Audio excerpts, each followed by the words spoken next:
You're listening to the Surgeons of Horror podcast. Wes Craven, The Early Years. Episode 5, Swamp Thing.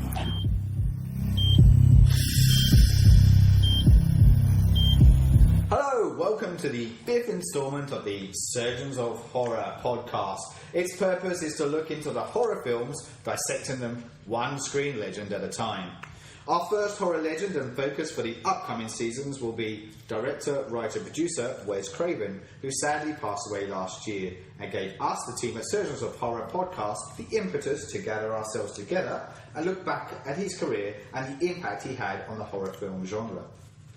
In order to successfully do this, we need a team of horror aficionados who will form the surgical team each episode. So let me introduce you. First up is yours truly, Paul Farrell, lead surgeon and host of this series of the podcast.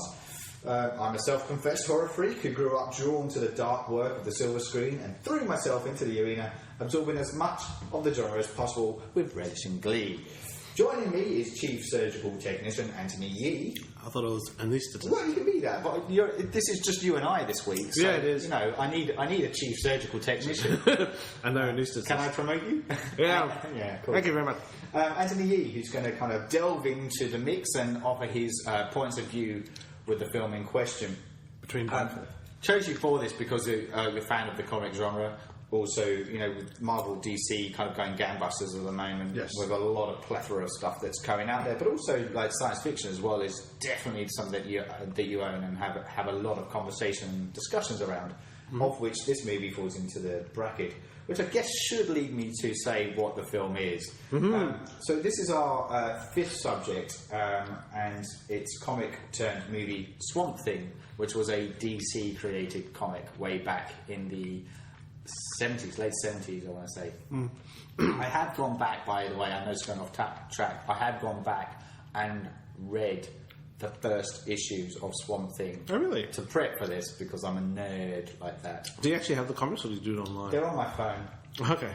Okay. To read up on them. You can just, whatever comic streaming magazine app I have, just downloaded it off there and have been reading them. I haven't gone through the whole first season yet. Do you about 24 or something like that?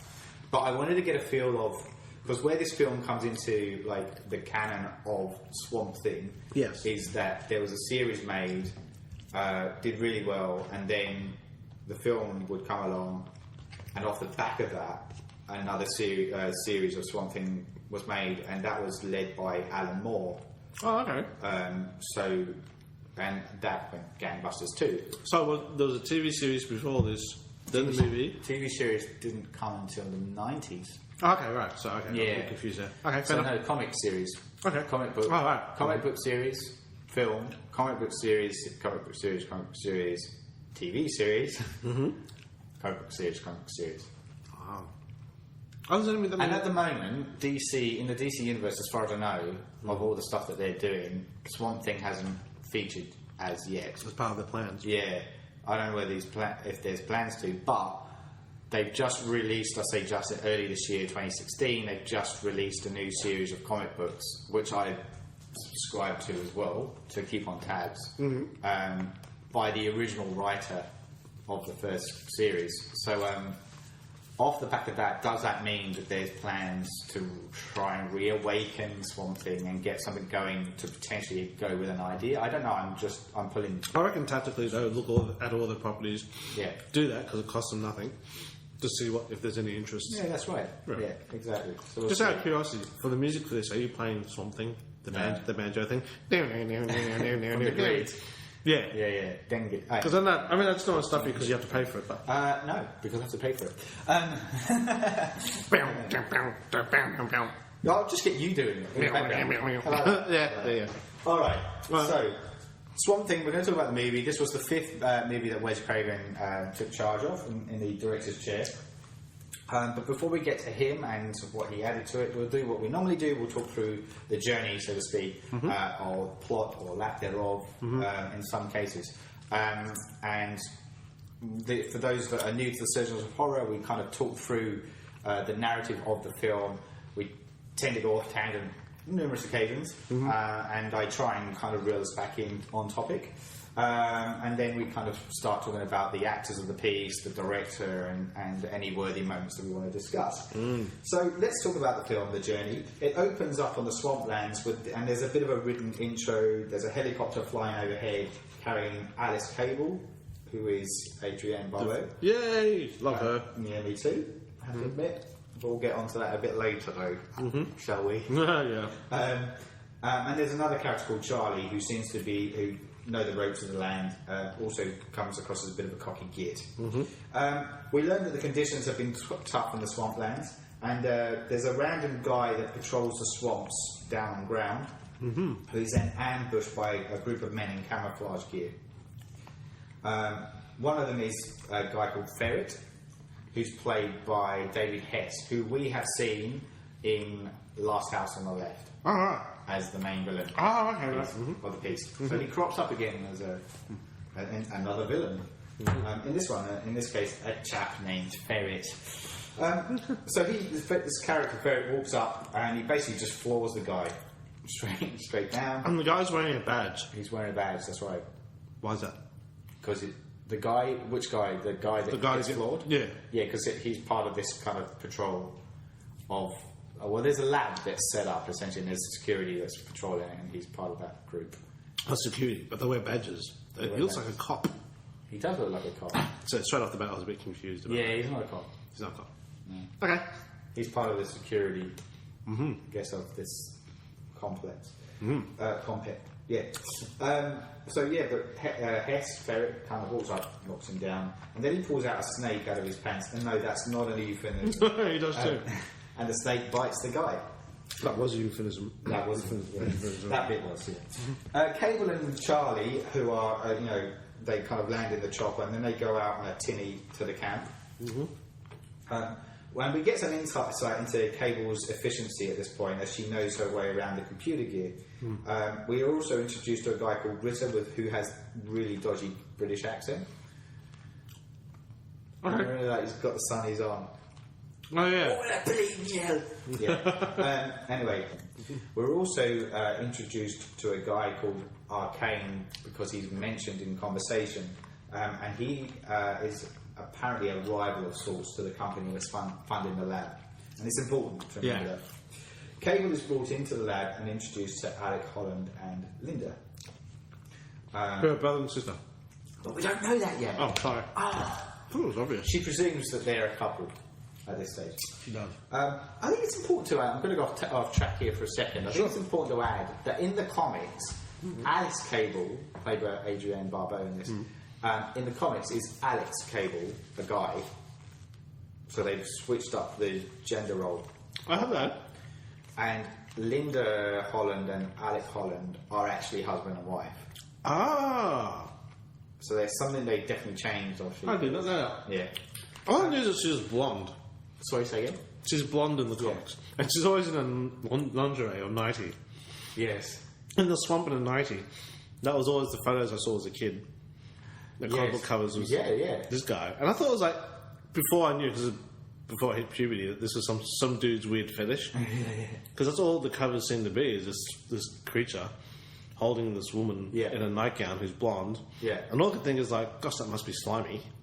Because he's slimy swamp thing. Why is she doing that? And I thought maybe that's just people's peccadillos.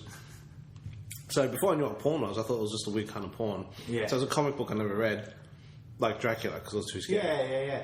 So that's all I ever knew about Swamp Thing. Yeah, wow. The blonde bit kind of... I don't know where the blonde bit comes in.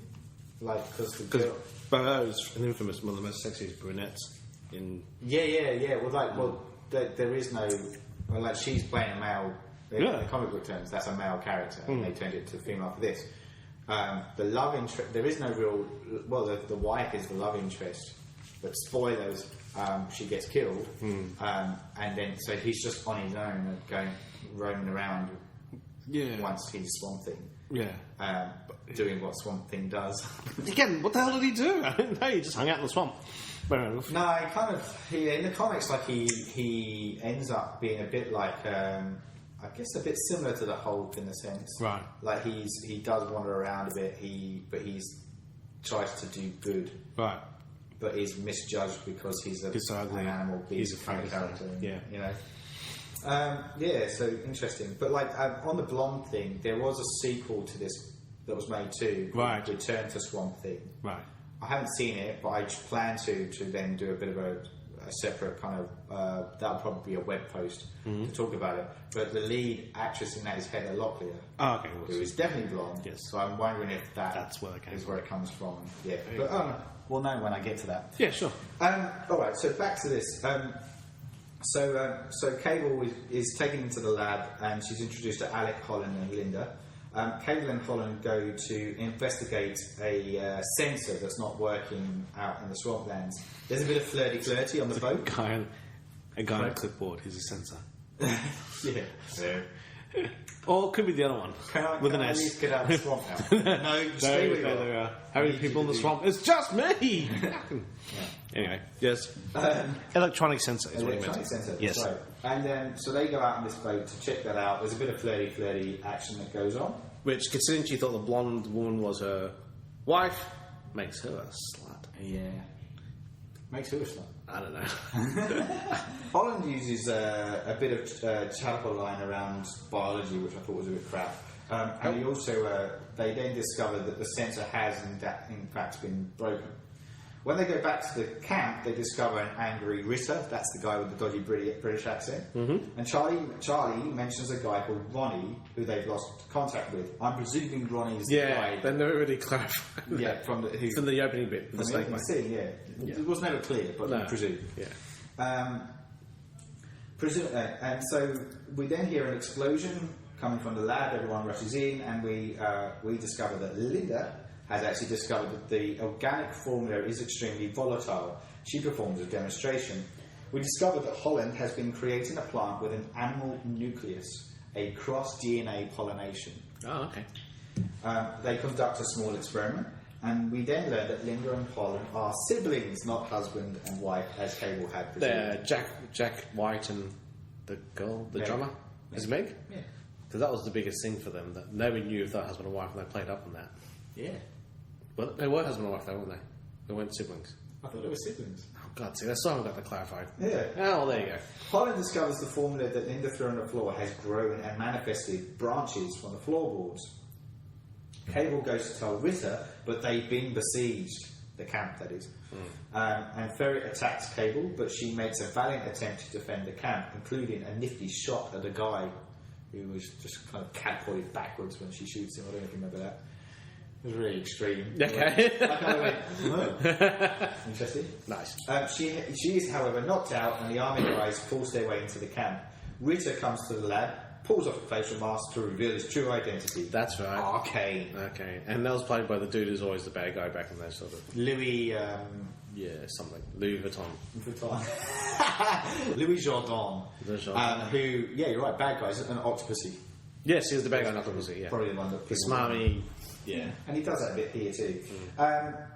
So he reveals himself, and Arcane asks for the formula and all the documents and threatens Linda's life. Linda tries to make a run for it, but Arcane shoots and kills her. He then emphasises with a neat quote of some kind, description. Oh, does he? Yeah. Okay. He kind of philosophises the whole way through it. Oh, right, there you go, yeah. I just remember he's playing smarmy dude, that's what he always does, so I kind of switched off.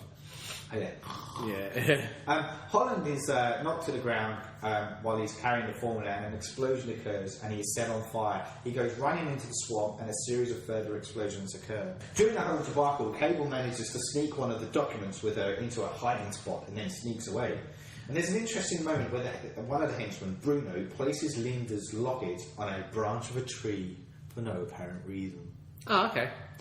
I still don't know that. Cable is discovered, and she is then taken on a boat and tossed overboard. I tried to drown her. Yeah, they do. I remember that. That's what I was going to say. Ferret forces her head under to try and drown her. And just as it appears that all is lost, a swamp-like hand comes up and pulls Ferret overboard. Right. Yes, I do remember that. Swamp Thing flips the boat and carries Cable to safety. Ferret and his men go in pursuit. Swamp Thing then starts to pick off the men one by one. Cable tries to make good her escape, Bruno accidentally shoots one of his own men. Yeah, that's right. And Arcane talks with his doting secretary about the formula. That's right. This blonde woman seems to be obsessed with this guy. Yeah, and she's actually played by a lady who would become Mimi Craven. Oh, really? I think of the director's name. Oh, okay. Yeah, his second wife. Yeesh. Yeah, but there's a weird thing going on with that. You're right. Bruno is he's the one who keeps getting tossed by the Swamp Thing. Yes.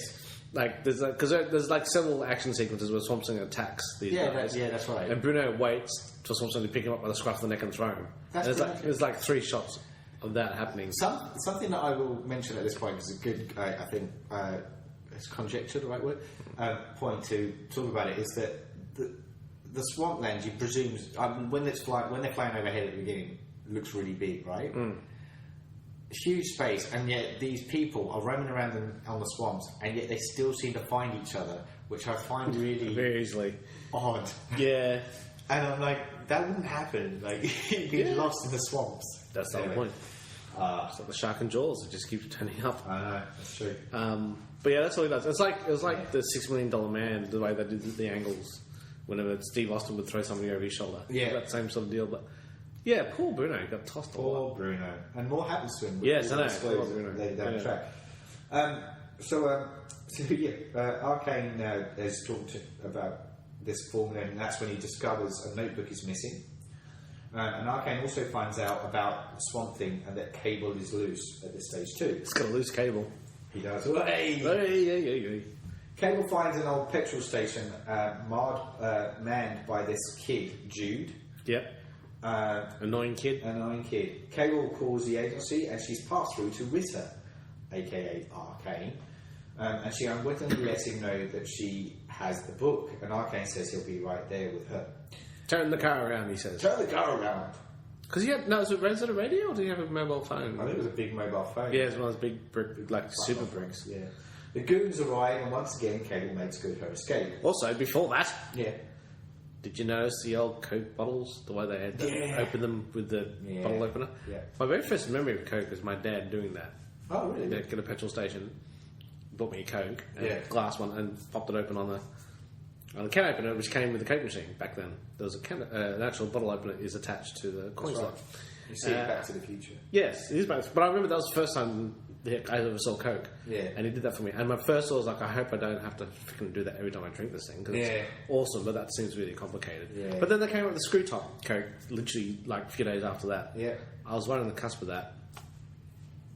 That is the most valid point about this movie you will ever get. Thanks. You're welcome. On that note, though, right, I still prefer the taste of Coke in a proper glass bottle. Tastes so much better. So much better. So, and particularly that traditional shape. Yeah. Oh, yeah. No, because apparently the way the bubbles were designed for that neck, it comes up just right. But that was when I did a 6 week shooting at the Gold Coast for schoolies for MTV. Yeah. That was my reward at the end of every shoot. When I got to the Coolangatta airport, I got one of those Cokes. Yeah. Straight out of the bottle, drank it, and back to Sydney. So thanks. Thanks for sharing that. You want money for this fucking podcast, right? Yeah. Just got it for you. Yeah. You're welcome. No. Like it's true though. Like whenever I do see a glass bottle of Coke, I'm more inclined to buy it. Yeah. Like if I plastic ones. Yeah. I don't. Not even cans. Cans are too much. I like them to be skinny ones because that's just the right amount. That's all I need to. But the big ones. The new ones. Yeah. Fair dues. So anyways. Yeah, so she escapes. They're shooting. She escapes, as they're shooting at her again, and then but this time she's on foot, and Ferret chases her in a car. She got chased by a ferret in the car. And just as it looks as though Cable will be rammed off the road, Swamp Thing appears. They try to mow him down, but the car just crashes into him and is halted. And then he grabs Bruno and throws him around again. He rips the roof of the car and then puts him around. He's shot at, but the bullets have no effect, and then Ferret runs off. Cable tells Swamp Thing to go away, and he does so. He's a bit. That's a little ungrateful. And she runs into the water. And says that'll stop him. And he goes, bugger. He didn't think that through. Yeah, so it was a real Phantom of the Opera moment there, where he's like, "Oh no, it's my I'm so misjudged." You know.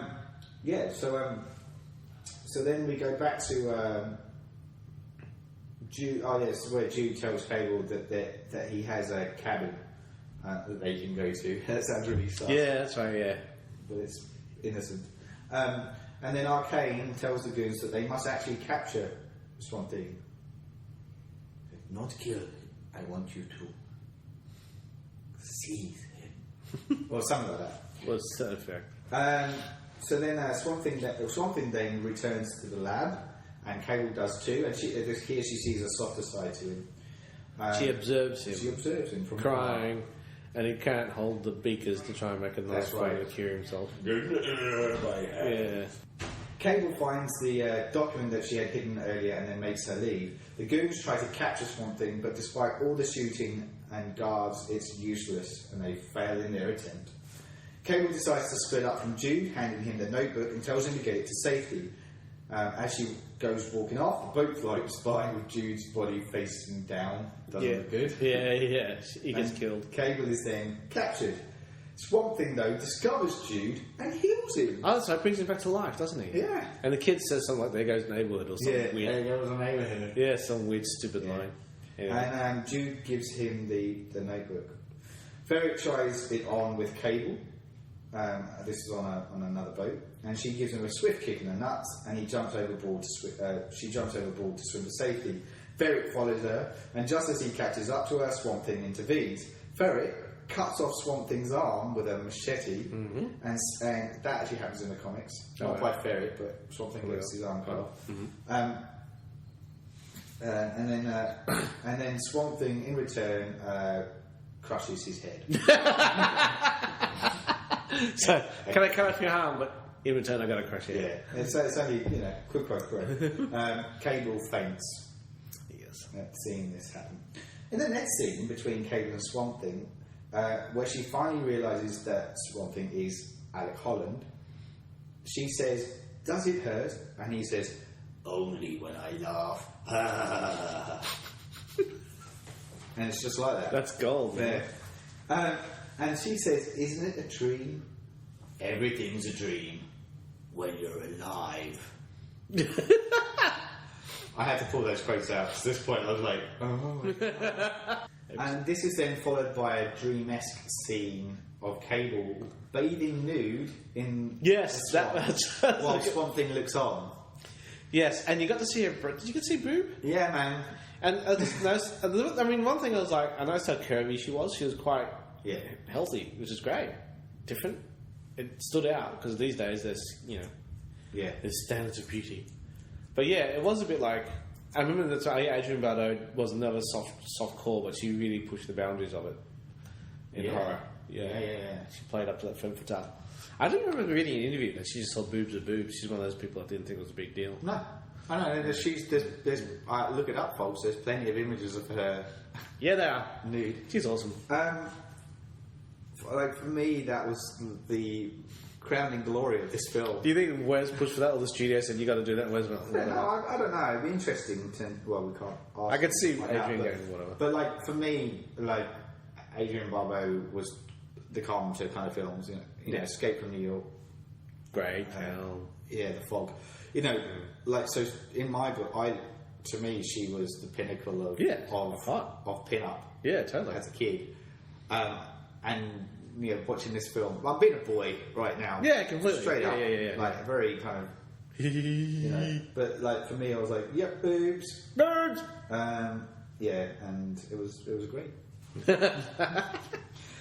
The fact that it had no real reason for being in the film. It was like, what? Had no reason at all. And it's weird that it followed on with the discussions about dream, because even the way it's shot is this kind of like soft focus kind of thing going on, and it feels like a dream while it's happening. Yeah, it lives up to every young boy's heterosexual dream. Yeah, stylized 70s porn. Yeah, far out. So and then after that, Swamp Thing throws the notebook away. Okay.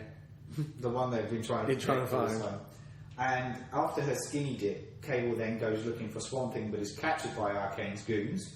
And this was only used as a means to ensnare Swamp Thing, who tries to go to Cable's rescue, but is captured himself.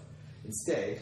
Oh, they're throwing a net over him. Yeah, a big net. The big net, and he does the classic thing of, "Oh no, a net! I can't get out of it!" Yeah. And then Bruno turns up with the notebook that he tried to throw away anyway. There you go. We then find ourselves... Because Bruno's the number one guy now. He moved up. His Spirit's gone, yes. That's right, yes.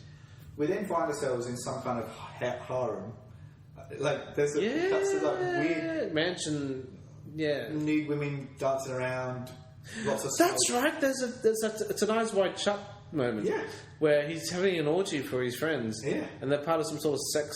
It was really weird. No, there was a lot of boobs there. There was a lot of boobs. Yeah, I must admit I turned away from my computer to watch the TV at this point because I was like, okay, now I'm watching it. But I kind of lost the context. But apparently there is none, is what you're telling me. No, I just found it. I was like, oh, okay. Yeah, that's all right. Really odd. They're doing belly dancing and... That's it. And then Arcane addresses everyone about replicating the formula. He then proposes a toast to Bruno. They're having dinner. Everyone drinks. Yes. So they're having dinner at this point. It's a big they're having dinner, table. that's right. And Bruno's at the end of the table. Yeah. And everyone drinks to his honour. And Bruno asks, when will we see the results? It is then revealed that Arcane has slipped the formula into Bruno's drink. He starts to transform in front of everyone and turns into some kind of imp creature. They do this by the clever means of him ducking behind the table and coming up as a different as a dwarf in a suit. Yes, that's right. Yeah, okay.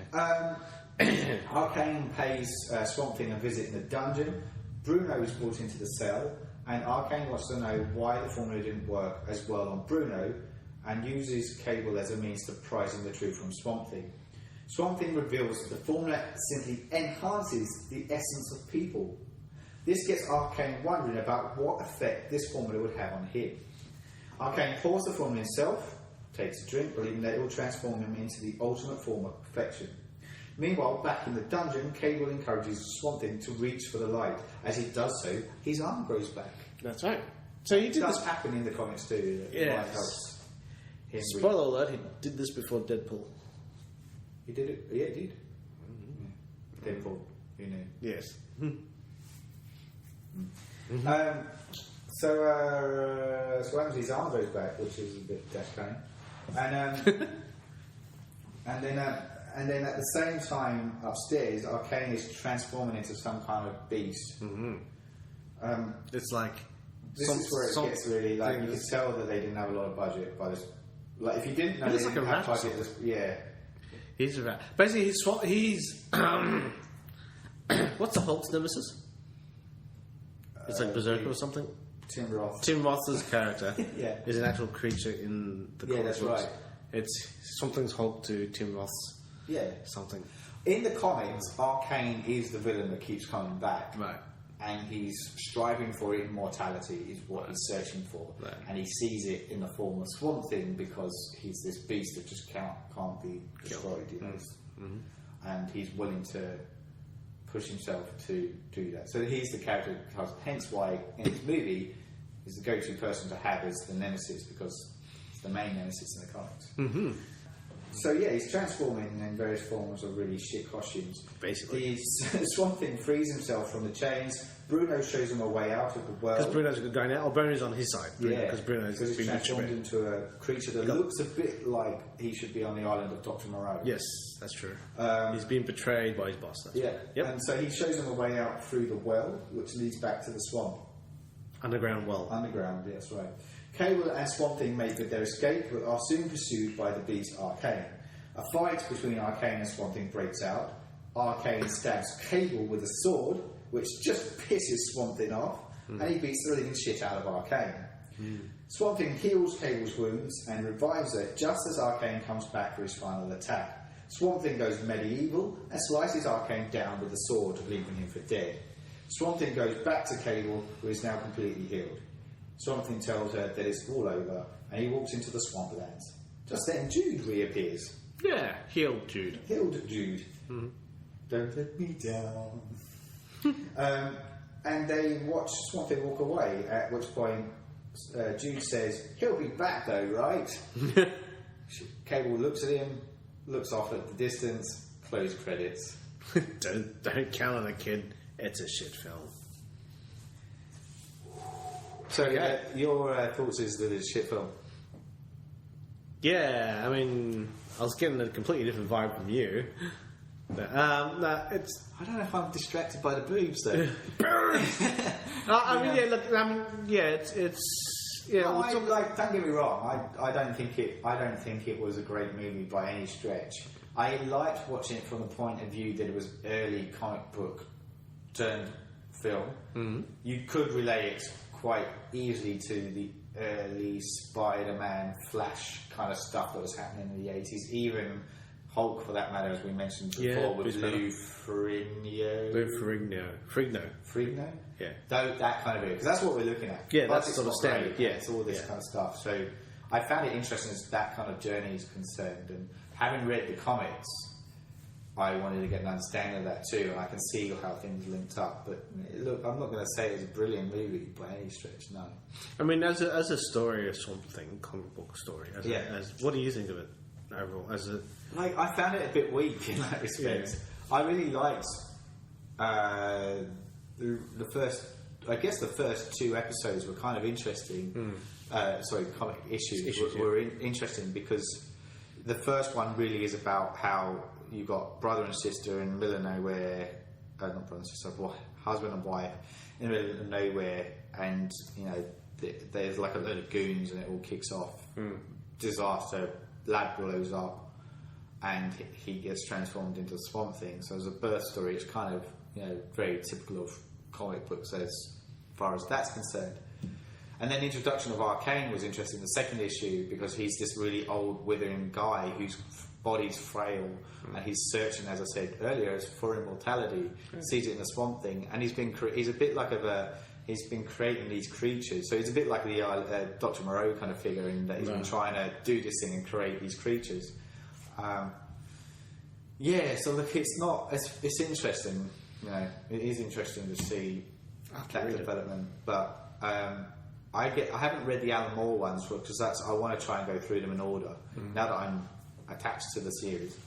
But I am interested in reading the Alan Moore ones because to me, he's the guy behind the Watchmen. Yeah, right. So I'd be interested to kind of tap into that earlier stuff. I'm guessing he read it as a kid too. And must have, yeah. And because, like I said, to me, it made no connection to me. It was always an odd fetish thing. Yeah. Swamp dude, girl in lingerie, blonde hair that he's holding in her arms because she's fainted or some shit. Yeah. It's a bit Creature from the Black Lagoon. From that point of view, yes, actually, that was which for those that don't know, that's an old Universal horror monster. It was a fish that was used. Yeah, fish monster, essentially. And it's the same kind of thing, Like lives in the swamps, is often attacked, but kind of keeps going back. Beauty and the Beast, and that sort of deal. Exactly.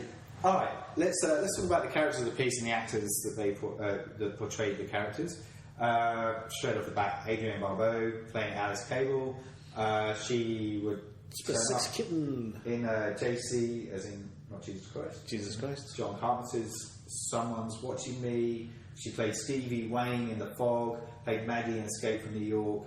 Was an uncredited voice of the computer in The Thing, which I didn't realise. Oh, really? Yeah, I remember reading that. And also, is the main frame computer voice in Demolition Man. Right. Oh, there you go. She was also in this episode of The Twilight Zone. Murder, Death, Kill. The Demolition Man? Yeah. Oh, yeah, Murder, Death, Kill. Murder, Death, Kill was a warning that something they didn't know how to handle it. So say something sternly, put your weapon down. If he doesn't comply, say it even more sternly. John Spartan, you have been... Yes. Some of the makeup was done here, I think. In this room? Yeah, I think because we're on the Gold Coast, right? Yeah. I first saw Adrian in an episode of that I right away clocked it because when I saw Escape from New York, puberty had yet to hit. Yeah. But then I saw her in an episode of the 80s Twilight Zone where she's a teacher and she gets possessed and returns. She was in an episode of the Twilight Zone, yeah. And that's when I first started. She's kind of hot. And then I realised, she's that brunette chick in Escape from New York. Great for that, for horror fans. Just a queen. Yeah, absolutely. And she was cropped up in Campbell Run. That's right. Showing off her assets. That's right. She was in Creepshow, the movie. Twilight Zone, as you mentioned. Yes. She was later in Argo. Oh, yes. And TV-wise, she was cropped up in Dexter. She plays... like this psychoanalysis? No. Oh, she plays somebody... Yeah. I know, we'll come back. She's one of those people like... oh, you realise, oh, that is her. Yeah. And she's aged, but she's aged gracefully. Yeah. But she was in Sons of Anarchy too. And, okay, I see that. Carnivale. I don't know if you ever watched Carnivale, but it lasted for 2 seasons. It's really good and fucking trippy. You like Carnivale? I remember that. Yeah, I like it. Anyway, what do you think about her role? Yeah, it's a gig for her, I reckon. Yeah. I liked the fact that she had smarts in it, though. Like, yes, there is the bimbo-esque part where she has to get a kid off, but as far as the character's concerned, she's a scientist first and foremost, and there are evidence of that. In the script. No, that's fair enough. Yeah. So it wasn't like Denise Richards is a nuclear physicist and dying. Well, she made it. Well, she's more believable than Denise Richards, surely. That's what I'm saying. Yeah, it's not like she's Denise Richards. No. Denise Richards was like, what the fuck? Yeah. Kelly McGillis, I think we've had this conversation before. Kelly McGillis as a aeronautical engineer in Top Gun, did you find that believable or not? I was young enough to say yes. Me too. I didn't even think about it. Yeah, weird. Yeah, well, I think so. Like, she plays the lawyer in the Accused. Yes, and she brings her smarts to that. I think she's believable as somebody that is intellectual. You question that? No, I didn't have an opinion one or the other. Just wondering. I didn't have an opinion one or the other. No, this is something that men all want to do, and I'm like, well, okay. I always remember her more in Witness than any of the other films that she. Witness was probably her best performance. That and the when she played Amish with Harrison Ford. Was that Witness? What's the no? No, I thought you were saying The Accused. No, Witness. Because it's all legal terms. The Accused, Witness. Yeah, that's right. There's another film. She's really good when she's in that Amish film. One with Harrison Ford. She's in the Gavel. Wasn't it a chapter of Star Wars? Wasn't it? Star Wars, the Amish years. The Amish. Hittite. Well, if we're talking about deadly blessings, we could be talking about the Hittites. What are they called? Hittites? The Hittites. We Who's have spoken about that at this point. Yeah, we've spoken about this with that. We've spoken about deadly blessing at this point, so you can feel free to be open about in this podcast. That was funny when I took my clothes off and that girl walked in when we did that podcast. That was really funny. Yeah, that was good. It was really cool. And when we won the lottery, that was yeah, it was really cool. I loved that. That was great days. And when we found out Obama had won the election, that was really cool. Third term. First time ever. That was awesome. Anyway. Right, let's look at Louis Jourdan, who played Dr. Anton Arcane. Yes, he always plays the smarmy bad guy. Smarmy bad guy. He actually does reprise his role of Arcane in The Return of the Swamp Thing, apparently. I know him from Octopussy. You concurred with that? Octopussy. He also would be in Alfred Hitchcock's The Paradine Case. Would play a role in Madame Bovary, Gigi, The VIPs, and Irma LaDouche. Is it Irma LaDouche? Irma LaDouche. Okay. Amongst a bunch of other stuff. He's played parodies of himself too, hasn't he? To me, though, it feels like he's really hamming up himself in this. Oh, yeah. So much so. Some of the lines he's just saying is just like really... I don't know. What about you? A believable bad guy? Or? Nah, he's just that guy. He's the same guy. So I tend to switch off again. So I'm not giving my full attention. No worries. Now, the person behind the mask of Swamp Thing is a guy called Dick Durrock. And he's a classic, that guy. Yeah. Yeah, because if you grew up watching TV in the 70s and the 80s, it's like, oh yeah, I recognise that dude. Was he one of the bad guys in the Dirty Harry film? Yeah, he might have been. Yeah, I think he's the one where they shoot him in Alcatraz. He's the one that gets... He again reprises the role of Swamp Thing in Return of the Swamp Thing. Right. Yep. The kind of guy that would dress up as, gunfire. Like, to me, I think he played... for some reason I haven't got the right notes in front of me, but I'm pretty sure he played like Frankenstein's monster and things like... And to me, that smacks of that kind of performance in this. That to me, he's ringing in like the old Universal... stomping around kind of thing in this. So the guy that played Dr. Alec Holland, though... This is Laura Palmer's dad. Yeah, Ray Wise. Jesus, what hasn't this guy been in? Like, I looked at his IMDb thing, right? He's over 200 roles to his credit, right? There you go. He started out in Days of Our Lives as Hal Rumley. He would also be in Cat People... Nicolas Cage of his generation. Yeah, he was in Condor, RoboCop, Twin Peaks, as we said, playing Leyland Palmer.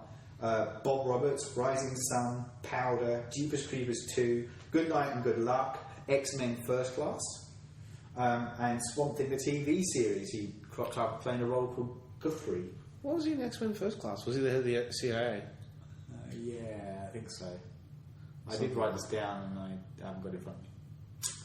But there you go. I actually quite liked his character in this, though. Well, here's the thing. It was weird to see him young. Yes. And being tried out as a romantic lead. Yes. Because his future was not... That's not his stall. In the future, he's always the bad guy. He's always the traitorous coward. Of which he does well. Because that's what he does. That's his niche. Yeah.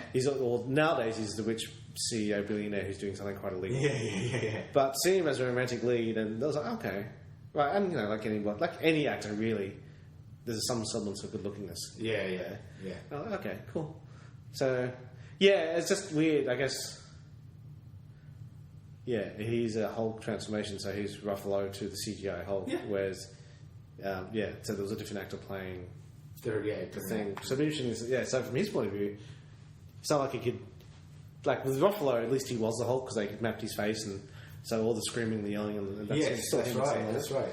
But once he's dead, his paycheck is. That's right, it's done. But like, what's interesting here, and what I guess is the linchpin for this film to work, and I'm going to ask you whether you think it did or not, is that he has to provide humanity to Swamp Thing before he then is turned into it. Guess so. To kind of for you to identify that he's not just some raging beast. He's human. But would that be in the performance of the dude who plays something? The moment we get but like that performance of the dude can only rest on what's come before it. You have to have that connection. So is Ray Wise believable enough? Yeah, in the role of Alec Holland before the transformation. Yeah, that's true. I mean, I bought my own baggage to it, so I can't help but see Laura Palmer's father. Of course. But it's fine. Yeah, I thought he was good. To be honest, you're right. There is a baggage that comes along with it, but I liked what he did to it. I found him interesting, and I wouldn't have seen him playing that role beforehand. But I think he did bring good worth to it. Yeah. I'm going to rally through the other people really quickly. David Hess, as I've mentioned, played Ferret. He was in The Last House on the Left, playing one of the henchmen. We also had Nicholas Worth playing Bruno, the other henchman. He's again one of those classic. Oh, that guy. Oh yeah, exactly. So we will see him in a couple of future Wes Craven films. He was in Invitation to Hell and The Hills Have Eyes Part 2. He's one of those. If you've ever seen the Paul Bettany film where he plays an angel. Called Legion. Legion, yeah. And he ends up. He's in that. No, here's the weird thing. He ends up basically when Paul Bettany falls to earth, he's got to cut off his wings, and he does that. And he does it in a sleazy garage toilet. Stitches himself up, breaks into a gun store, steals a bunch of guns, calls a bunch of cops turn up. And one of the cops is quite heavy set. And when the thing is, they all get possessed. And then one of the cops gets possessed by the angel Michael. When they get possessed, they get sharp teeth and their eyes go black. Yes. Weirdly enough, this guy, when that happens, he looks exactly like Bruno. That's why I thought, Bruno's in this. That guy's in that film. And I realised when I saw Bruno in this, I was like, no, how the ages don't match up. He'd be 70 now. And it's just, I realised that guy, when he becomes possessed, looks a lot like Bruno. Right. Yeah, so he does have that look about him. Yeah. So like he actually didn't physically feature in The Hills Have Eyes Part 2. He provided the voice of the character Reaper. Oh, okay. In that, but he did star in Don't Answer the Phone, No Way Out, the Kevin Costner film. Yes. He was in Darkman, which is another scientist thing, which I'm thinking of doing a bit of a spin-off podcast on that. Sure. And he was also in that great film Barbed Wire with Pamela Anderson. I've got to see that, but yeah. You don't need to see it. Yeah. Is he the bad guy in that, or is he this? He's just another dude. Yeah. And then we've got Mimi Craven, as I mentioned earlier. She plays Al Kane's secretary. She is Craven's second wife. Would play a nurse in A Nightmare on Elm Street, and also play a nurse in Chiller, another Wes Craven film. Yeah, that's okay. Do you think there was any shock factor moments in this? Was there anything that made you go, whoa? No. Deadly Blessing did. Yeah. But not this film. No, I agree with that too. Yeah, look, this film, like I mentioned it before when I was talking about the other one with the horse. Summer of Fear. Summer of Fear. Yeah, I was just reading your impression of a horse. Sorry. But I think technically his directing is there's a lot of technical errors in his directing and his coverage. And the scene where Adrian Bardo first meets Ray Wise, the coverage in that is all over the place. Yeah. Just from the wide shot to when they sit across and talk to each other, the angles don't match up because he's next to a wall and doesn't quite work. And then there's a bit where when they first meet, he and his sister are digging their hands in the great big giant indoor pond or something, and it's a possum. But they've been digging their hands for a good 2 minutes. And they pull out this possum who's not drowned because there's water. Yeah. Oh, there you are, you tricky little possum. Can possums breathe underwater? Because I don't know. I don't think they can. I just thought it was like a ferret. Yeah, well, it's a possum. Well, same thing. It's a mammal that they can't breathe underwater. But otters can. But it wasn't an otter. I know, but they're the same species, aren't they? I don't know. Can they? That's a good question. I can't see how they could breathe underwater. Then they'd be amphibian. It did have a snorkel. Yeah. He's like, I can't find it, mate. Yeah, it's going to take all day. You've done it for ages. Yeah, fucking ages, mate. Can I have a spatula or fucking torchlight? So, yeah, again, it was just weird, that coverage, and just a lot of... the next section we talk about also is the director's note kind of section where we can freely talk about Wes Craven and where he's at with his craft at this stage. Yes. What did you think of those, some of the cross-cuts between scenes where he tries to attempt to do like a bit of a comedy feel when it looked like a clamshell opening and closing? Were you aware of that? I might have turned my back on that point. I just found that a bit odd. Like, I can see why you do it, but it kind of makes it jar a bit when you watch it. So, during the making of this, poison ivy would be an issue on set, plus the threat of poisonous snakes and alligators. So really? They actually had real life threats of stuff with the, towards the cast and crew. Also, the botanic acid that was in the water ate through the Swamp Thing's costumes. Yeah, that's the other thing too. I was noticing his costume had a lot of holes in it. Yeah. And a lot of the actors collapsed from heat fatigue as well. Oh, Jesus. Hot conditions. Apparently there was difficulties with the producers, between Craven and the producers, of who would actually go on and make or produce Tim Burton's Batman film. Oh, okay. The guy in question was actually one of the producers, had like an extensive array of comics that he owned, and he basically sold a lot of them to finance making films, and he got the rights to the Batman franchise, and that's how that came about. Financial restraints meant they had to call upon a completion board company, bond company, a completion bond company, and who were sent on set every day, who ripped the script apart, especially the last third of the film. Really? So just as the film reached completion, the studio also changed hands, and the new owners hated the movie, which led to poor distribution. So there was a lot going against this. So you kind of wonder whether that had a massive impact on what we see as a I'd say it would have. Yeah. For Craven, though, it was a chance for him to write something to keep his film career going, but the lack of success that this film brought meant that he would effectively be out of action for the next 3 years. It would, however, garner more of a following in video sales, maybe because of a Swamp Thing carrying a clad woman. I don't know. Yeah, it's a Swamp Thing. In 1989, as I said, a theatrical sequel would be released starring Heather Locklear.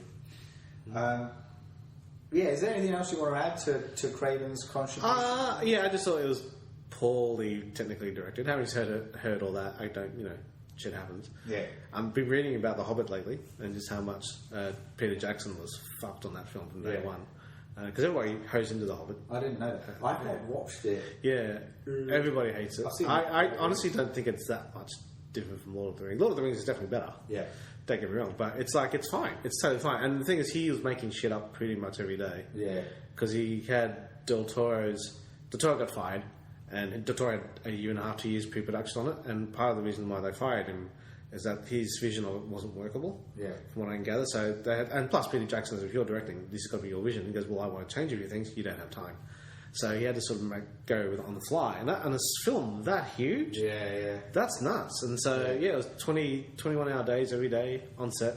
There's really, really telling photos of him like in the corner, just sitting there, and back to being fat Peter Jackson, because he's not eating well, and he's just sitting there like with a stunned look on his face, going, "I know what the fuck I'm doing." Yeah. But like huge battle scenes, the Battle of Five Armies, they started it, and they had to shut it down because he said, "I can't make this up."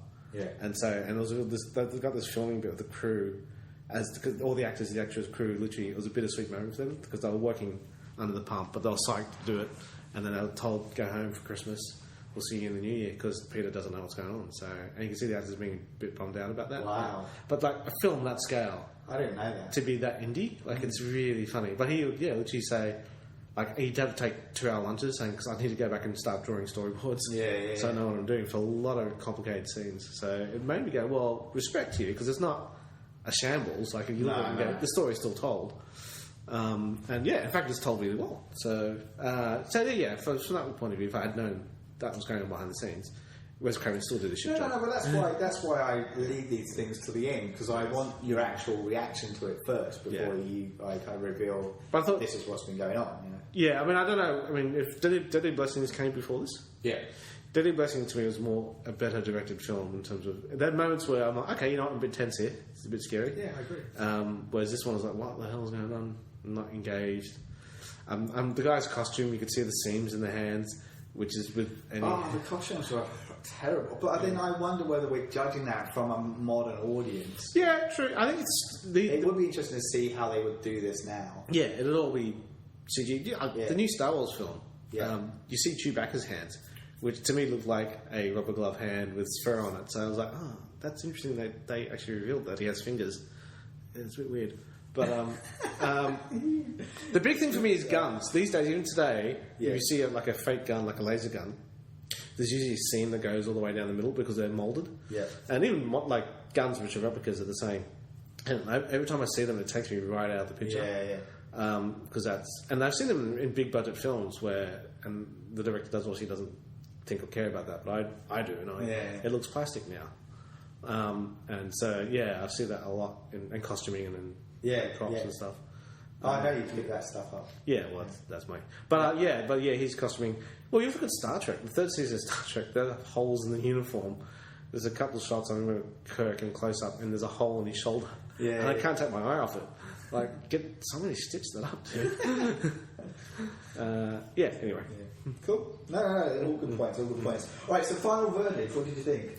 Oh, it was brilliant. That was great. That was fucking genius. I'll tell you what, look, I'll add my thoughts and then you can add. So look, yes, it's a fairly clunky film with the restrictions of a low budget, poor effects, strict production values, all of which make it feel dated. And you can only wonder what it would look like, as I said, with a modern adaptation. It does stay fairly true to the original, with some changes, obviously, with the Cable character, though, as in when I say the original of the comics. Yeah. And it's quite favourable with that, though. But as a film, look, it's, as I said at the beginning, it's not the best of films. For any comic book fans out there, I'd probably say, it's probably worth having a look at it and seeing how things have transformed over the years since then. But it's probably where I sit. How about you? Yeah, I never got the Swamp Thing anyway. Yeah. It's a bit like Creature from Black Lagoon, I never really got that. But, look, I Deadly Blessing I would recommend better. Yeah. As a film that at least makes you go, oh, okay. Yeah, no, I agree. I agree. Definitely agree. But let's get to the 80s where it gets really good. Let's talk. It's coming soon, man. We're on the horizon. Nice for that. All right. Well, look, that concludes our 5th horror film surgery, and look, stick around for the next next procedure TV movie, Invitation to Hell. We hope you enjoyed our discussions. Until next time, we are Anthony Yee. Hi. Thanks. And Paul Farrell. Thank you. Goodbye.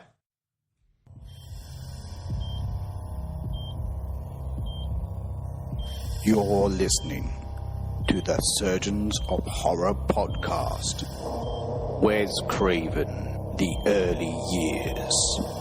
Episode 5. Swamp Thing. Music supplied by Peter Nezik. For more discussions or podcasts, head over to surgeonsofhorror.com or head over to our Facebook and Twitter sites for the latest news and updates.